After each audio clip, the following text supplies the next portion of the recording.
সংসদ নির্বাচন প্রার্থীরা এখন বলতে সব মিষ্টি কথা ময়না তোতা ধর কোকিলের মতন বিড়াল কিন্তু মাছ মাংসই খায়।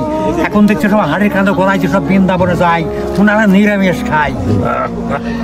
আমরা যোগ্য সৎ প্রার্থী একজন চাই। বাংলাদেশে যদি একবার এমপি মন্ত্রী হওয়া যায়, বস্তায় কি টাকা দেখেন বিদেশে সুইস ব্যাংকে থয়, হারাম টাকা খেয়ে খেয়ে সর্দে করছে ডায়াবেটিসের প্রেশারের ব্যারাম, দই মিষ্টি খাসির গোস্ত তোর হয়ে গেছে হারাম।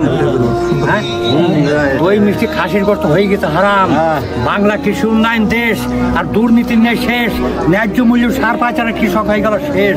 এই কি রক্ত দিয়ে স্বাধীন করা সোনার বাংলাদেশ? আজকালকার ছেলেপেলেরা অল্প পয়সার দাঁড়ি, নদীর কূলে বাড়ি, নদীর কূলে বাড়ি, 16 বছর যুবতী নারী বিকট তুই বিদেশ হয়ে যাচ্ছে, বোধ থাকছে না বাড়ি।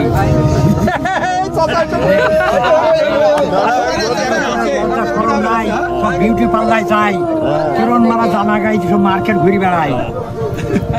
তাই ভারতে বেশি দাসির দিন বাবাই ব্রয়লার মুরগি থাকবে কতদিন, ইলিশ মাছের ধলিবারে বছরের ভাগ্য হলো নাই। তো সময়কাল সব বন্ধু মেলে, অসময় দেখতে আর কেউ নাই। আমার মতো অসহায় মানে কেউ হলেন না ভাই, আপনাদের কাছে অনুরোধ জানাই। ধন্যবাদ দাদা, খুব ধন্যবাদ দাদা, অনেক কথা মূল্যবান কথা বললেন আপনি, খুব ভালো লাগলো।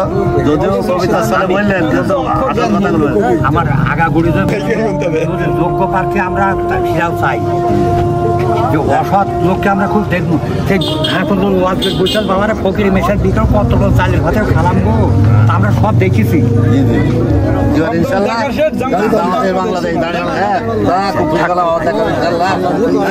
খুব ভালো কথা বললেন।